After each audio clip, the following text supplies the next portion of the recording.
네, 오늘 즐거운 금요일입니다. 근데 뭐 그렇게 즐겁지는 않네요. 주식시장이 조금 하락하고 있어서. 네, 미국 한파로 반도체 공장들이 멈추면서 자동차 업체들이 이제 뭐 또 발을 동동 구르고 있습니다. 가뜩이나 사실은 우리가 자동차용 반도체가 부족하다고 약 뭐 한 1개월 전부터 그런 뉴스가 계속 나오고 있는데요. 자동차용 반도체가 공급 부족의 원인은 무엇이고 우리 IT 업계에 미칠 영향은 어떤지 이거 저희가 좀 깊게 좀 공부해 봐야겠습니다. 오늘은 현대차증권의 노근창 리서치 센터장 스튜디오에 모셨습니다. 안녕하십니까? 안녕하세요. 네, 네. 오랜만에 뵙겠습니다. 네. 예, 반도체 전문가이시니까 오늘 제가 좀 여러 가지 좀 깊숙한 질문을 좀 알겠습니다. 하도록 하겠습니다. 네. 최근 차량용 반도체 그 공급 부진에 대한 이슈가 뜨겁습니다. 예, 그래서 게다가 뭐 텍사스에 너무 추워가지고요. 예. 지금 뭐 수천만 가구가 물도 공급을 못 받고 있고요. 뭐 맞습니다. 전기는 뭐 일단 공급을 못 받고 있는 것이고요. 그래서 지금 보면은 미국에서 지내시는 분들 중에서 왜 그 아마존 같은 걸로 이렇게 뭐 오다하시고 물건 네. 사시는 분들도 이 아마존에 트럭이 다니지도 못합니다. 네. 그래서 이제 일주일 이상 막 연기되고 이런 일이 있답니다. 그래서 반도체 공장들도 문을 닫고 다 이러는데 이게 반도체 공장들이 텍사스에 많은 모양이죠? 삼성전자는 텍사스 오스틴에 이제 시스템 반도체 공장이 네네. 있고요. 그리고 기존에 이제 미국 기업이었는데 유럽계 회사들이 이제 인수한 회사들이 있습니다. 대표적으로 NXP가 인수했던 프리스케일 공장도 텍사스에 있고요. 다 자동차 반도체 쪽이고요. 예, 하여튼 많이 있습니다. 아하. 알겠습니다. 그런데 뭐 이게 한파가 와서 공장이 문 닫을 수 있죠. 예, 그럴 수 있다고 봅니다. 그런데 그 전부터 사실은 차량용 반도체가 부족 현상이 있었잖아요. 예. 그 이유가 뭡니까? 크게 세 가지라고 보셔야 될 것 네네. 같고요. 첫째는 이제 자동차 수요가 이제 완만하게 좋아지다 보니까 좀 더 수익성이 좋은 그런 서버하고 스마트폰 쪽으로 파운드리 회사들이 반도체 할당을 그쪽으로 많이 집중을 했고요. 두 번째는 그 일본의 중요한 회사였던 우리 자동차 반도체 회사 중에 AK 이제 M이라는 회사가 있었거든요. 네네. 거기가 공장에 화재가 났고요. 아하. 그리고 또 대만에 또 자동차 반도체를 파운드리 하는 공장들이 또 정전 사고가 났습니다. 그래서 이런 자연재해와 관련된 그런 이유가 있었고, 세 번째는 뭐 특히 유럽의 자동차 반도체 회사 중에서 ST 마이크로 같은 경우는 또 파업을 또 오래 했거든요. 그래서 그런 세 가지 이유가 컸는데 이번에 한파 때문에 네네. 공장이 또 이렇게 셧다운이 돼서 좀 더 지금 공급 부족이 더 심화되지 않을까 좀 조심스럽게 생각하고 있습니다. 그러면 예. 제가 이제 이런 질문을 여쭙겠습니다. 이 반도체 차량용 반도체 부족 현상 이것이 더 심각해질 수 있습니까? 뭐 지금 이제 3월부터 네. 그래서 대만에 원래 차량용 반도체가 6인치하고 보통 8인치에서 네. 많이 만드는데요.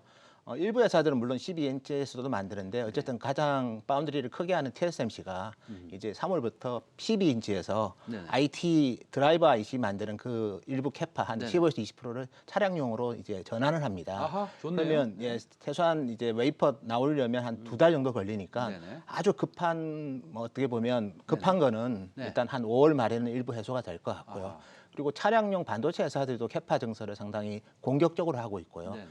대표적으로 ST 마이크로, 그다음에 텍사스 인스트루먼트, 네네. 그리고 대부분 회사들이 인피니언도 그렇고 네네. 증설을 하고 있기 때문에 네네. 연말에는 상당 부분 해소가 될 것 같고요. 다만 제가 걱정되는 거는 이제 차량용 반도체 중에서도 이제 전기차에 들어가는 반도체는 좀 특수하거든요. 아하. 네, 그쪽은 좀 계속 공급이 타이트할 것 같아요. 그래서 IGBT 같은 거 아니면 실리콘 관련해서 새롭게 바뀌는 제품들이 있거든요. 네네. 그래서 뭐 그런 부분들은 뭐 아마 연말에도 좀 해소가 바로 안 될 것 같습니다.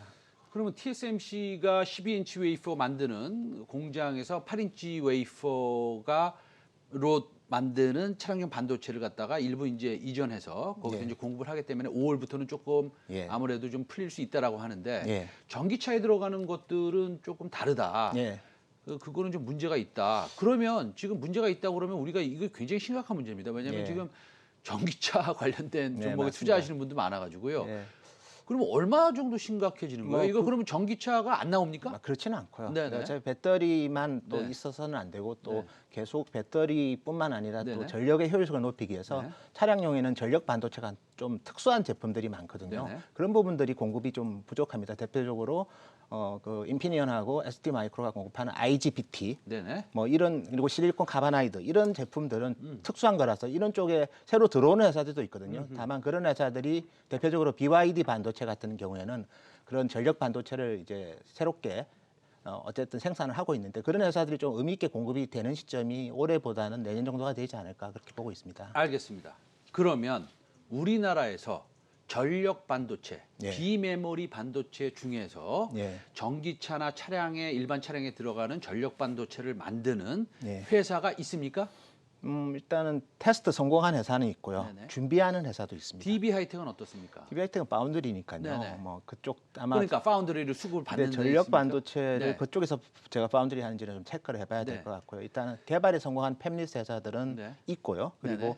뭐 우리 대표적으로 LG의 디스플레이 주로 많이 공급했던 실리콘웍스도 네네. 그런 쪽에 대한 지금 제품 개발을 준비하고 있고요. 아, 실리콘 웍스 좀 봐야겠네요. 예, 그래서 그런 회사들이 전력 반도체 왜냐하면 이게 워낙 두 회사가 시장을 장악하고 있는데 네네. 두 회사 아까 언급드렸던 인피니언하고 ST 마이크로가 네네. 시장을 장악하고 있는데 최근 들어서 르네상스는 안 합니까? 르네사스는 전력 반도체 비중은 아주 작습니다. 아하. 예. 아, 그래서 알겠습니다. 아까 말했던 두 회사가 네. 전력 반도체는 크고요. 르네사스는 MCU 쪽을 잘하죠. MCU 시장에서 압도적인 1등이었는데 지금은 이제 NXP한테 밀렸고요. 예. 알겠습니다. 그럼 실리콘 웍스를 우리가 조금 유심히 공부를 해봐야겠다라는 것인데 제가 또 하나 여쭤볼 건 뭐냐면 DB 하이텍이 어저께 부회장인가요? 나오셔가지고 우리는 증설을 하지 않겠다. 실력을 키운 다음에 증설을 하겠다. 이렇게 이제 뉴스는 이렇게 났습니다. 그러면 오케이 증설 안 하겠다는 뭐 CEO가 결정하시는 거지만 그러면 단가 인상도 안 이루어질까요? 근데 지금은 언급드린 것처럼 UMC 같은 대만 네. 회사도 가동률이 99%인데 네네. 바운드리 P를 올렸습니다. 네네네. TSMC 같은 경우에도 7나노 이하 공정은 이제 바운드리 P를 올린다고 얘기를 네네. 했고 또 이번에 특히 자동차 반도체를 그러니까 드라이브 IC가 좀 아주 어떻게 보면 바운드리 중에서 제일 좀 수익성이 저조한 IT 중에서는 제일 저조한 LCD 쪽을 안 하고 자동차로 한 만큼 그 자동차 이번에 반도체에 대한 특히 대표적으로 MCU하고 전력 반도체는 네네. 제가 봤을 때 좀 바운드리 P가 좀 많이 올라갈 것 같습니다. 음흠. 예, 그거는 이제 자동차 완성차 입장에서는 원가 상승의 이유가 되지 않을까 그래 보고 있습니다. 근데 근데 사실은 반도체가 자동차에 차지하는 별로 안 비중은 큽니다. 뭐 네, 그러니까요. 진짜 뭐 네. 100만 분의 1 정도 되지 않습니까? 네. 몇천 원짜리 아니에요, 반도체가요? 예, 그렇죠. 근데 없으면 못 만드니까 그게 문제인 그렇죠. 거죠. 예. 예. 그럼 이제 삼성전자하고 SK 하이닉스 좀 여쭤보겠습니다. 왜냐하면 SK 하이닉스 오늘 잘 올라가고 있는데요. 삼성전자나 SK 하이닉스는 TSMC처럼 비메모리를 거의 안 만들죠. 물론 삼성전자 많이 만들지만 예. SK 하이닉스는 안 만들지만 그런데 어쨌든 간에 삼성전자의 비메모리 디비전 쪽에서 차량용 반도체의 비중이 큽니까 작습니까? 한 5% 정도 됩니다. 그러니까 왜 그렇게 작습니까? 근데 TSMC도 3%입니다. 아, 왜 그렇습니까? 작은가 하면 돈이 안 되니까 안 하는 거죠. 지금부터 돈이 되잖아요, 근데. 근데 아직도 서버하고 스마트폰 AP 대비해서는 네. 수익성이 취약합니다. 왜냐하면 그쪽은 판가도 비싸고 네. 두 번째는 소품종 대량이기 때문에 규모의 스케일이 다르고요. 그렇지만 아까 저 전력 반도체 같은 것들은 만들기도 어렵고 그 다음에 진입 장벽도 높고 지금 모자르다고 하니 그쪽으로 빨리 우리도 좀 돌려야 되지 않을까요?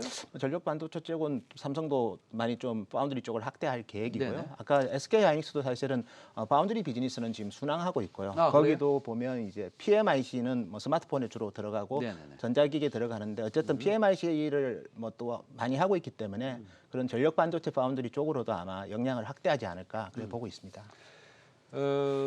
아주 뭐 그 우리 센터장님이 그 종목을 하나 이렇게 깊숙이 작은 종목을 보시지 않는 걸 알고 있습니다. 물론 SK 하이닉스, 삼성전자는 뭐 누구보다도 전문가시지만 아까 실리콘웍스 얘기하셨잖아요.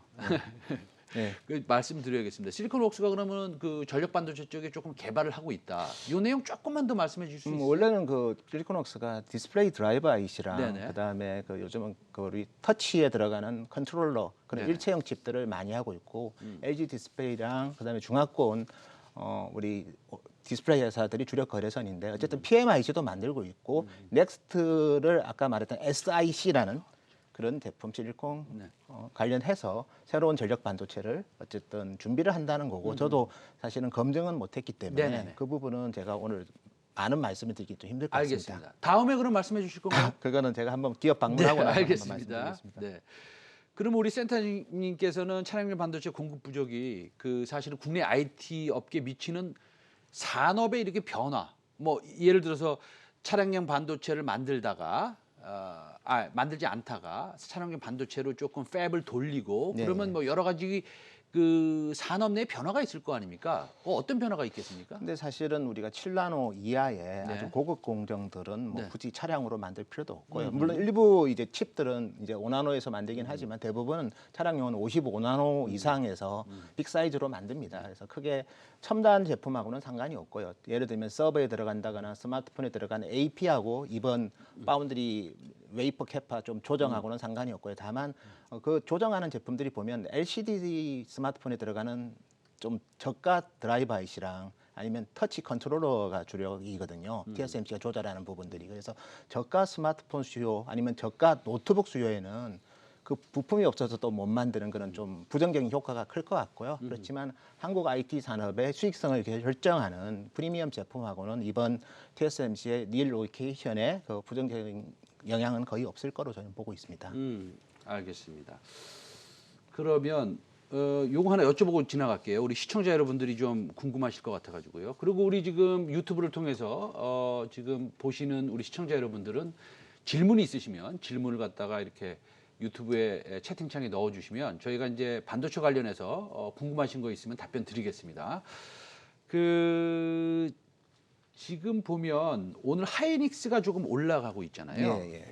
그런데 보면은 지금 현물 가격이 사상 최고치다. 네. 이런 얘기가 나오고 있어요. 네. 물론 뭐 그거는 계약 가격과는 뭐 상당히 차이가 있는 예. 건데. 그럼 앞으로 계약 가격도 점진적으로 어쩌면 좀 더 급하게 올라가서 SK 하이닉스와 삼성전자의 수익성을 조금 좋게 할 수 있다고 생각해도 되겠습니까? 예, 그렇게 기대하셔도 되고요. 네네. 자, 1월부터 한 5% 올랐고요. 네네. 우리 서버 디램도 그렇고 PC 네. 디램도 그렇고 네네. 그리고 PC 디램 분기 계약이니까 좀 더 체크를 해야 되지만 서버 디램은 이제 월 계약이거든요. 2월, 3월 달에도 이제 뭐 1월보다 계속해서 2% 이상 오르고요. 특히 4월부터는 이제 본격적으로 오릅니다. 그래서 4월부터는 이제 두 자릿수로 상승을 하기 때문에 서버 디램 가격이 이제 상당히 비싸질 것 같아요. 그러면 또 다른 또 디램 가격도 같이 PC 디램도 같이 올라가는 성향이 있기 때문에 잠시만요, 센터장님. 예. 지금 말씀하실 때 서버 디램 가격이 굉장히 비싸질 것 같다 이렇게 말씀하셨고요. 사실은 재작년만 해도 반도체를 갖다가 이끌었던 것은 서버 디램 아니겠습니까? 맞습니다. 예. 그런데 그게 비싸진다고 제가 지금 들어서 여기서 잠시 정지를 시켰는데요. 예. 그럼 그게 비싸지면은 지금 삼성전자하고 하이닉스의 어닝스가 우리가 생각하는 것보다 조금 더 많이 나올 수 있다고 생각해도 된다는 겁니까? 예, 서버 디램이 뭐 전 세계 디램 수요의 한 35% 정도 네. 되거든요. 네네. 그리고 그 제품은 또 가격 오를 때는 상당히 탄력적으로 오릅니다. 그리고 신제품 사이클이랑 겹쳐 있고 또 교체 주기랑 겹쳐 있기 때문에 저희가 지금 협상하는 그런 가격 레인지를 저희가 좀 사전에 체크해 보면 2분기는 상당히 의미 있게 가격이 오를 것 같고요. 또 3분기부터는 또 본격적으로 또 그 제품, 신제품들이 인텔도 그렇고 AMD도 그렇고 신제품들이 이제 본격적으로 공급되는 시점이기 때문에 3분기에는 가격도 많이 오르겠지만 출하량 증가도 상당 크지 않을까 그렇게 보고 있습니다. 그러면 그게 바로 그 슈퍼 사이클의 신호가 될 수 있는 겁니까? 예, 저는 뭐 2분기에는 충분히 경험할 것 같고요. 1분기에도 그 포텐셜은 이미 저희가 지금 경험하고 있는 단계입니다. 그러면은 우리 센터장님, 뭐 그 우리 시청자 여러분들한테 이제 정확히 말씀드려야겠죠 우리가 2분기에 그렇게 서버 디램의 가격이 오른다. 예, 그리고 우리 센터장님이 그렇게 오른다고 했는데 그게 정말로 현실화됐어요. 예. 그런데 그렇게 된다면 주식은 지금 사야 되는 거 아닙니까? 맞습니다. 예, 그렇죠. 그래서 1분기 실적을 아마 소통할 때 네. 1분기 실적이 나오는 시점이 4월 달인데요. 4월 달에 이제 2분기를 느끼고 있을 때지 않습니까? 4월은. 그래서 아마 그때 시장에 대한 마켓에 대한 좀 긍정적인 시각, 즉 컨센서스가 상당히 높아질 가능성이 있기 때문에 저희가 보더라도 지금이 오히려 좋은 기회가 될 수 있지 않을까 그렇게 보고 있습니다. 알겠습니다.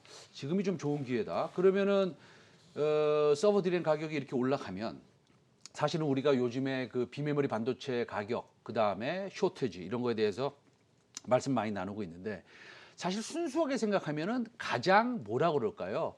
그 민감도가 높은 것은 SK 하이닉스잖아요. 그건 그래서 서버 그렇죠. 디램이 올라간다면 예. 삼성전자보다는 SK 하이닉스를 사는 게 낫다라는 게 너무 당연한 얘기 네, 아닌가요? 그건 너무 당연한 얘기. 네. 순수 반도체 회사이기 때문에 그렇죠. 그 가격 올랐을 때 이게 제일 크게 영향받는 거는 역시 하이닉스 아니면 마이크론 그런 회사가 될 수 있겠죠.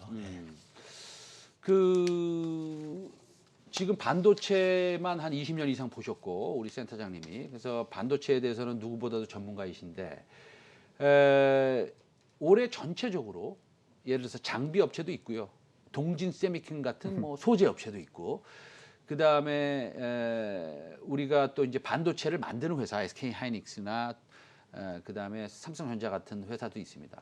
그렇게 섹터별로 조금 이렇게 세분화했을 때 우리 센터장님은 어떤 섹터가 조금 더 선호가 되십니까? 일단은 지금은 글로벌하게 이제 파운드리 투자를 좀 많이 해야 됩니다. 네. 뭐 자동차 반도체 회사들도 네, 그렇고 네, 네. 또 기존에 우리 파운드리 회사들도 투자를 좀 많이 해야 되고 그래서 사실 지금은 파운드리 장비 회사가 조금 더 저는 좋은 것 같고요. 근데 메모리 장비하는 회사들이 또 파운드리 장비를 합니다. 근데 네. 메모리 투자는 좀 변수가 있을 것 같아요. 네. 왜냐하면 삼성 같은 경우에도 파운드리에 설비 투자를 좀 집중해야 되고 네.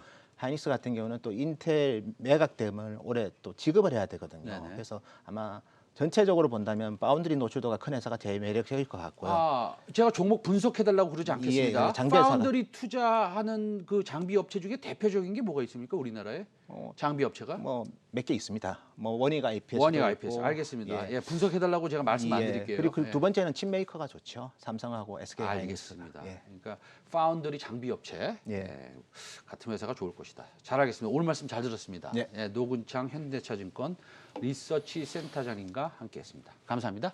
감사합니다.